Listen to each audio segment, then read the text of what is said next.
رمیز ایک غریب لکڑہارا جو اپنی بیوہ ماں کے ساتھ رہتا تھا۔ رمیز اپنی ماں کا بہت خیال رکھتا تھا۔ وہ ایک سمجھدار لڑکا تھا۔ ایک روز رمیز جنگل میں لکڑیاں کاٹنے جا رہا تھا کہ راستے میں اس کی ملاقات اس کے بچپن کے دوست جمشید سے ہو گئی۔ ارے یار جمشید، کہاں ہوتے ہو بھائی؟ 2 سال بعد تمہیں دیکھ رہا ہوں۔ تمہارا تو حلیہ ہی بدل گیا۔ تم بھی اپنا حلیہ بدل سکتے ہو رمیز۔ وہ کیسے؟ میری طرح تجارت کر کے؟ مجھے دیکھو، میرا حال بھی تمہارے ہی جیسا تھا۔ ایک دن سالوں بعد میرے چچا گھر آئے۔ میں نے ان سے ان کی امیری کے متعلق جاننا چاہا تو چچا بولے، بھتیجا جب سے میں نے تجارت شروع کی چند سال میں ہی میرے اچھے دن آ گئے۔ میں نے چچا سے کہا کہ وہ بھی مجھے اپنے ساتھ کام پہ لگا لیں۔ چچا مان گئے۔ میں اپنے چچا کے ساتھ ایک شہر سے دوسرے شہر، ایک دیس سے دوسرے دیس روزمرہ کے مال کی خرید و فروخت کے لیے جانے لگا، اور اب دیکھو تمہارے سامنے ہی ہوں۔ اسی کمائی سے میں نے اپنی دونوں بہنوں کی شادی بھی کی۔ اب اماں ابا میری شادی کرنا چاہ رہے ہیں۔ رمیز بڑے غور سے جمشید کی باتیں سن رہا تھا۔ ہاں یار، سارا دن جنگل میں لکڑیاں کاٹتے ہو، ملتا کیا ہے؟ جب کام میں وقت ہی لگانا ہے تو پھر ایسے کام میں لگاؤ جس سے کچھ حاصل بھی ہو۔ تو یار مجھے بھی اپنے ساتھ کام میں لگا لو۔ جمشید بھی رمیز کی طرح ہمدرد اور نیک لڑکا تھا، اور پھر رمیز سے اس کے بچپن کی دوستی، وہ فوراً مان گیا۔ اماں، آج راستے میں جمشید سے میری ملاقات ہوئی، اس کے تو دن ہی بدل گئے ہیں۔ میں سوچ رہا ہوں اس دفعہ میں بھی جمشید کے ساتھ چلا جاؤں، تجارت کا کام شروع کرتا ہوں۔ اس سلسلے میں جمشید میری مدد کرے گا۔ لیکن بیٹا، تمہیں واپسی میں جانے کتنا عرصہ لگ جائے؟ ارے ماں، پریشان کیوں ہوتی ہو؟ ابا کی پینشن آتی ہے نا، تو تمہارا تو اس میں آرام سے گزارا ہو جائے گا۔ میں پڑوس والی خالہ سے بھی کہہ دیتا ہوں تاکہ وہ تمہارا خیال رکھیں۔ ارے تم میری فکر نہ کرو بیٹا، ابھی اتنا دم ہے کہ میں اپنا خیال رکھ سکتی ہوں۔ اور رمیز جمشید کے ساتھ کام کے لیے روانہ ہو گیا۔ جمشید اور اس کے چچا کے ساتھ رہ کے کافی کچھ سیکھا، اور یہ بھی کہ مال کی خرید و فروخت کیسے ہوتی ہے۔ یوں رمیز کو 3 سال کا عرصہ گزر گیا۔ اب رمیز تجارت سے کمائی کر کے مال و زر کے ساتھ اپنے گھر لوٹا۔ اپنا گھر دیکھ کے جیسے وہ تھکن بھول گیا۔ جی چاہا جلدی سے ماں سے ملوں۔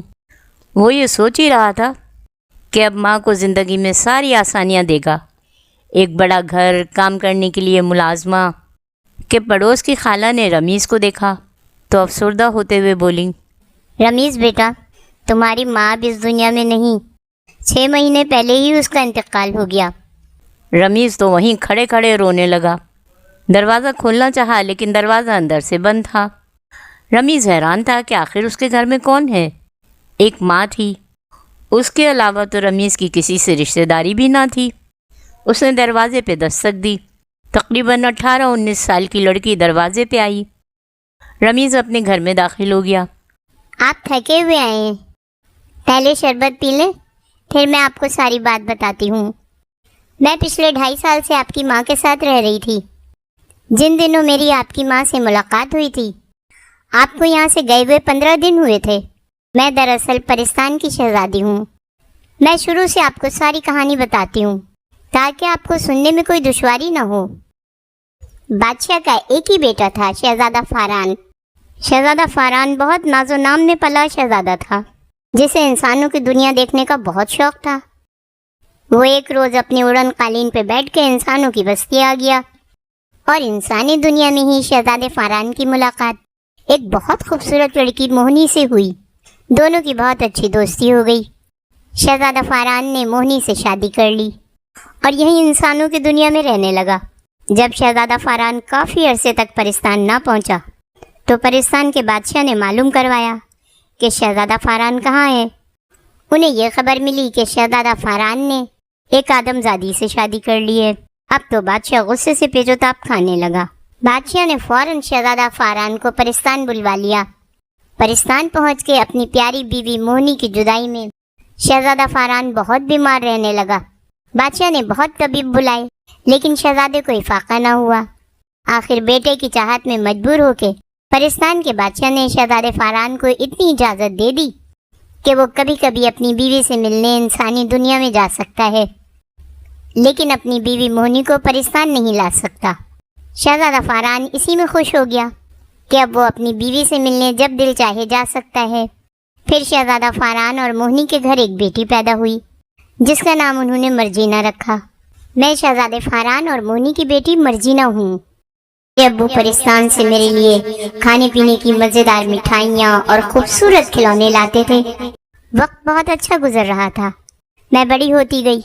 ایک روز رات میں میرے ابو پرستان سے آئے۔ انہوں نے پورا گھر دیکھ لیا، امی کہیں نظر نہ آئیں۔ ابو نے مجھے جگایا۔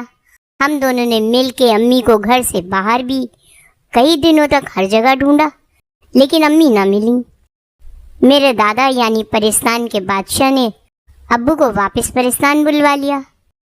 ابو مجھے اپنے ساتھ پرستان نہیں لے جا سکتے تھے، اس لیے انہوں نے آپ کی امی کے پاس مجھے چھوڑ دیا کہ موقع ملتے ہی وہ مجھے اپنے ساتھ پرستان لے جائیں گے۔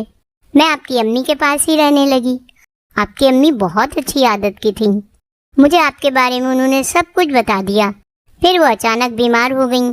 میں نے حکیم بلوائے، لیکن ان کا وقت آ چکا تھا۔ میرے ابو مجھ سے ملنے آتے رہتے تھے۔ انہیں بھی آپ کی امی کے دنیا سے گزر جانے کا بہت افسوس ہوا۔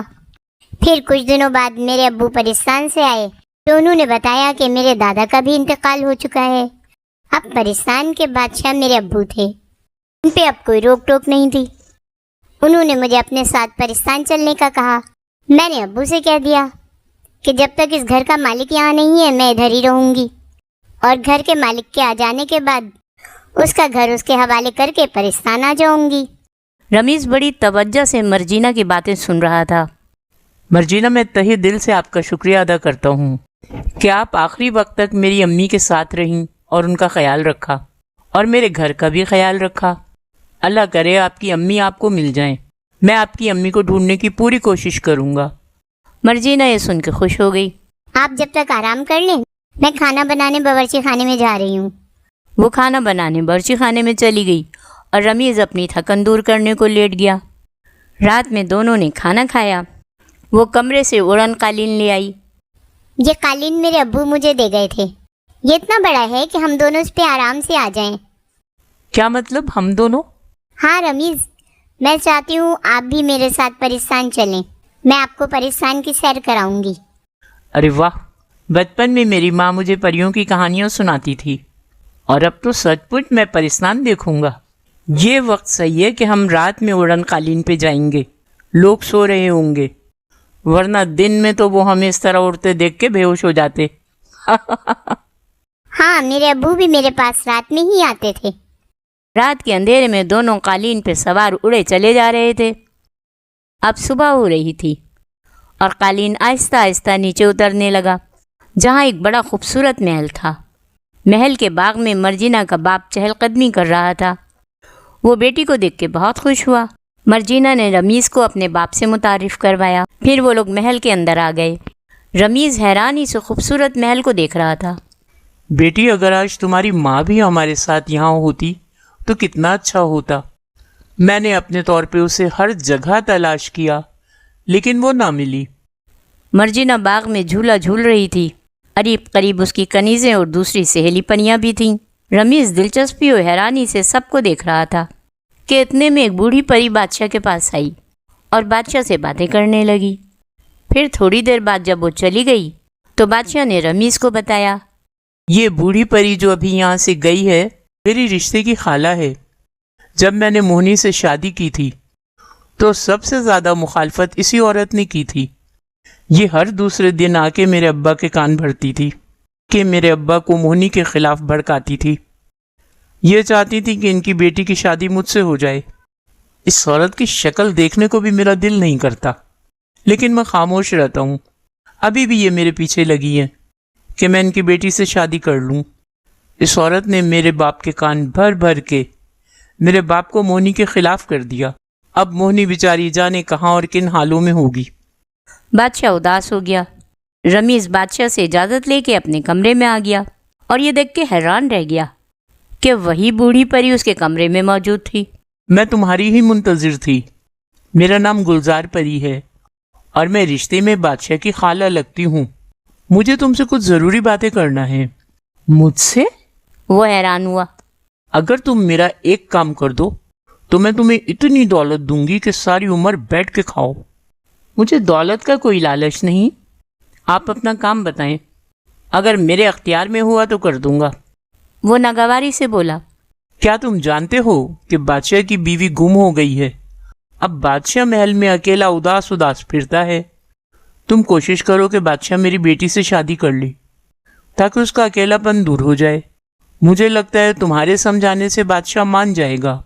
میں بادشاہ سے اس بارے میں بات کر کے دیکھوں گا۔ اور وہ بوڑھی پری وہاں سے چلی گئی۔ یہ تو بڑی چالاک بلکہ مکار لگتی ہے۔ رمیز آپ ہی آپ بڑبڑایا۔ اچانک رمیز کے ذہن میں خیال آیا، کہیں ایسا تو نہیں کہ مرجینا کی ماں کو غائب کرنے میں اس بوڑھی پری کا ہاتھ ہو؟ کیونکہ یہی سب سے زیادہ مرجینا کی ماں کی مخالف تھی اور ابھی بھی اپنی بیٹی کی شادی بادشاہ سے کروانا چاہتی ہے۔ پھر وہ مرجینا سے ملا۔ مرجینا، میں اپنے دیس واپس جانا چاہتا ہوں۔ کیوں رمیز، کیا پاکستان میں دل نہیں لگ رہا جو اتنی جلدی یہاں سے جانا چاہتے ہیں؟ نہیں، ایسی کوئی بات نہیں، بس کچھ ضروری کام ہے، انہیں میں جا کے کرنا چاہتا ہوں۔ اچھا مرجینا، ایک بات تو بتاؤ، جب تم اپنی امی کے ساتھ رہا کرتی تھیں تو اس وقت وہاں کتنے ملازم تھے؟ صرف ایک لڑکا تھا جو تقریباً 16 سال کا ہوگا۔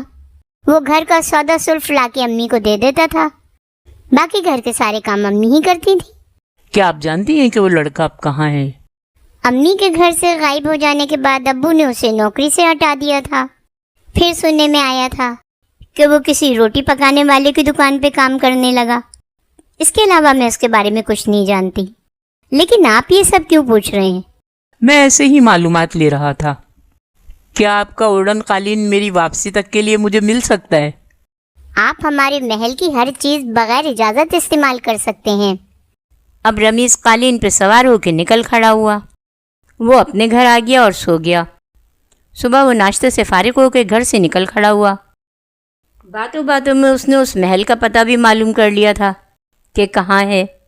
مرجینا کے بتائے ہوئے پتے پہ وہ اسی محل کے پاس آیا جہاں مرجینا اپنی ماں کے ساتھ رہتی تھی۔ محل کے گیٹ پہ تالا لگا ہوا تھا۔ اب وہ محل کے قریب بنے بازار کی طرف گیا۔ سامنے ہی اسے وہ جگہ دکھائی دی۔ ایک آدمی کھڑا روٹیاں پکا رہا تھا۔ رمیز نے اس سے پوچھا، قریبی بنے محل میں جو لڑکا کام کرتا تھا وہ کہاں ہے؟ نان بائی جھنجلا کے بولا، میرے پاس فالتو باتوں کا جواب دینے کے لیے ٹائم نہیں، میرے اور بھی بہت سے کام ہیں۔ رمیز نے جیب سے ایک سونے کا سکہ نکالا۔ نان بائی نے لپک کے سکہ لے لیا اور بولا، ہاں پوچھو، کیا پوچھ رہے ہو؟ رمیز نے پھر اپنا سوال دہرایا۔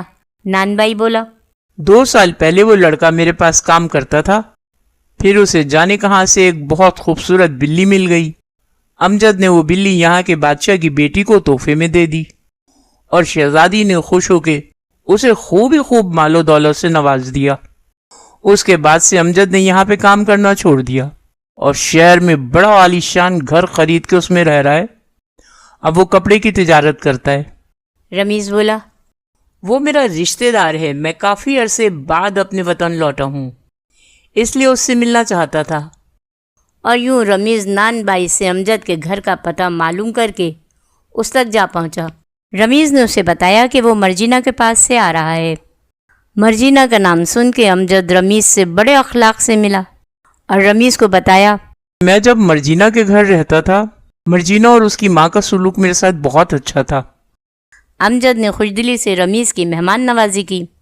آپ نے ابھی تک یہ نہیں بتایا کہ میرے پاس آپ کا آنا کیوں کر ہوا؟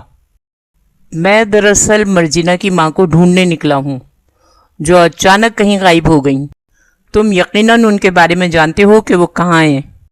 یہ سن کے امجد بوکھلا کے بولا، نہیں، مجھے نہیں معلوم۔ رمیز کو اس کی گھبراہٹ دیکھ کے یقین ہو گیا کہ وہ سب جانتا ہے۔ رمیز نے ذرا غصے سے کہا، تم ابھی مجھے نہیں جانتے کہ میں کیا کر سکتا ہوں۔ تمہارے حق میں یہی بہتر ہے کہ مجھے ساری سچائی بتا دو، ورنہ تمہارے ساتھ اچھا نہیں ہوگا۔ رمیز نے اس سے سچ اگلوانے کے لیے اپنی طرف سے یہ بات کہی۔ مجھے تو یہ بھی معلوم ہوا ہے کہ جس روز مرجینا کی ماں غائب ہوئی تھی اس روز ایک بوڑھی پری بھی وہاں موجود تھی۔ اور رمیز کا اندھیرے میں چلایا تیر نشانے پہ جا لگا۔ امجد گھبراتے ہوئے بولا، میں تمہیں سارا سچ بتا دیتا ہوں، لیکن ان ساری باتوں میں بے قصور ہوں، میں نے کچھ نہیں کیا۔ ایک رات ایک بوڑھی مرجینہ کی امی سے ملنے محل آئی تھی۔ میری طبیعت کچھ صحیح نہیں تھی، اس لیے میں باغ میں چہل قدمی کر رہا تھا کہ اچانک مرجینہ کی امی کے کمرے سے زور زور سے غصے میں بولنے کی آوازیں آئیں۔ میں اندر تو نہ گیا بلکہ کمرے کے باہر کھڑکی کے پاس کھڑا ہو گیا کہ آخر کیا بات ہے۔ میں نے دیکھا ایک بوڑھی پری مرجینہ کی ماں پہ غصہ کر رہی تھی، اور پھر اس بوڑھی پری نے جلدی جلدی کچھ پڑھ کے مرجینہ کی ماں پہ پھونک ماری اور وہ ایک خوبصورت بلی بن گئی۔ اتنے میں اس بوڑھی پری کی نظر مجھ پہ پڑ گئی۔ اس نے لپک کے میری گردن دبوچ لی اور بولی، تو سب کچھ دیکھ چکا ہے، لیکن میں بلا وجہ کسی پہ جادو نہیں کرتی۔ یاد رکھ، اگر تو نے اپنے منہ سے یہ سارے معاملات کسی سے بھی کہے تو میں اسی وقت اپنے جادو کے زور سے تجھ تک پہنچ جاؤں گی اور تجھے مکھی بنا دوں گی، پھر ساری عمر مکھی بن کے بھن بھن کرتا رہے گا۔ میں بہت ڈر گیا تھا۔ میں نے اس بوڑھی پری سے وعدہ کر لیا کہ میں اس بات کا ذکر کسی سے بھی نہیں کروں گا، اور ڈر کے مارے اپنے کمرے میں جا کے دروازہ اندر سے بند کر لیا۔ دوسرے روز رات میں مرجینہ کے ابو آئے۔ میں نے ڈر کے مارے انہیں بھی کچھ نہ بتایا کہ جادوگرنی مجھے نہیں چھوڑے گی، اپنے جادو سے مجھے کہیں بھی پکڑ لے گی۔ پھر مرجینہ کا باپ بھی مرجینہ کو وہاں سے اپنے ساتھ لے کے کہیں چلا گیا۔ میں نے روٹی پکانے والے کے پاس کام کرنا شروع کر دیا۔ بلی کو میں اپنے ساتھ ہی لے آیا تھا۔ میں ہر طرح سے اس کا خیال رکھتا تھا۔ پھر ایک دن مجھے پتا چلا کہ ہماری ریاست کی شہزادی کو بلیاں بہت پسند ہیں اور اس نے کئی بلیاں پالی ہوئی ہیں۔ میں نے سوچا کہ میں اپنی اس مالکن کو شہزادی کو دے دوں گا تاکہ وہ شہزادی کے محل میں عیش و آرام سے رہے اور اچھے اچھے کھانے اسے کھانے کو ملے۔ بس یہی سوچ کے میں اپنی ریاست کی شہزادی کے پاس جا پہنچا اور وہ بلی اسے تحفے میں دے دی۔ شہزادی اتنی خوبصورت بلی دیکھ کے خوشی سے نہال ہو گئی اور شہزادی نے مجھے بہت زیادہ مال و دولت دیا۔ اتنی دولت پا کے میری تو زندگی ہی بدل گئی۔ اب تم خود ہی اندازہ کر لو کہ میں نے بھلا کیا قصور کیا ہے۔ ہاں یار، بات تو تم صحیح کہہ رہے ہو، اس تمام معاملے میں تم بے قصور ہو۔ اگر تمہیں جادوگرنی گلزار سے اپنی جان کا خوف نہ ہوتا تو یقیناً تم مرجینہ کے ابو کو اصل حقیقت بتا دیتے، لیکن اب مجھے شہزادی سے وہ بلی حاصل کرنا ہوگی۔ بھائی رمیز، یہ اتنا آسان کام نہیں۔ شہزادی اپنی بلیوں سے بہت محبت کرتی ہے اور خاص طور پہ اس بلی کو تو وہ بہت ہی پسند کرتی ہے۔ ہاں، یہ کام مشکل تو ہے، لیکن میں اسے کروں گا۔ پھر رمیز اپنے گھر چلا گیا۔ رات ہو جانے پہ رمیز اپنے اڑن قالین پہ سوار ہوا اور اپنی ریاست کے بادشاہ کے محل کی طرف رخ کیا اور محل کی چھت پہ پہنچ گیا۔ اتفاق سے شہزادی اپنی کنیزوں کے ساتھ محل کی چھت پہ ہی تھی اور وہ سب شاید باتیں کرتے کرتے وہیں سو گئی تھیں۔ شہزادی کے قریب ہی ایک بہت خوبصورت سفید بالوں والی بلی بیٹھی تھی۔ رمیز نے موقع غنیمت جانا اور تیزی سے بلی کو گود میں اٹھا کے اپنے قالین کی طرف بڑھ گیا۔ بلی نے اچانک زور زور سے میاؤں میاؤں کرنا شروع کر دیا، جس سے شہزادی اور کنیزیں جاگ گئیں۔ بلی سمیت قالین پہ سوار ہوا۔ شہزادی اپنی بلی کو لینے تیزی سے اس کی طرف بڑھی اور اڑن قالین پہ آ گئی۔ قالین نے اوپر اڑنا شروع کر دیا۔ تم کون ہو اور میری بلی کو کیوں چرا کے لے جا رہے ہو؟ میں یہاں اسی بلی کو اپنے ساتھ لے جانے ہی آیا تھا، جو کہ بہت ضروری ہے، لیکن تم اس اڑن قالین پہ کیوں آئیں؟ ذرا نیچے دیکھو۔ رمیز کے کہنے پہ اب جو شہزادی نے قالین سے نیچے زمین کی طرف نظر دوڑائی تو خوفزدہ ہو گئی۔ ارے یہ تو اڑ رہا ہے، اتنی بلندی پہ ہے کہ میں تو نیچے کود بھی نہیں سکتی۔ اب اگر تم یہاں سے کودو گی تو تمہاری ہڈیوں کا سرما بن جائے گا۔ مجھے میرے محل چھوڑ کر آؤ۔ نہیں، میں ابھی ایسا نہیں کر سکتا۔ تمہارے اس طرح غائب ہونے پہ محل میں ہلچل مچ گئی ہوگی۔ اب اگر میں ابھی گیا تو بادشاہ مجھے سیدھا قید میں ڈلوا دے گا یا میری گردن اڑوا دے گا۔ اب ابھی تم میرے ساتھ پرستان چلو، میں تمہیں واپسی میں باحفاظت تمہارے محل میں چھوڑ دوں گا۔ اور پھر رمیز نے شہزادی کو مرجینہ اور اس کے ماں باپ کے بارے میں شروع سے آخر تک ساری باتیں بتائیں۔ اب وہ پرستان پہنچ چکے تھے۔ رمیز ایک غار کے پاس قالین سے اترا۔ بلی اور قالین کو اس نے غار کے اندر کیا اور باہر سے بڑا سا پتھر رکھ دیا تاکہ بلی غار سے باہر نہ آئے۔ اب وہ شہزادی کے ساتھ گلزار پری کے گھر پہنچا۔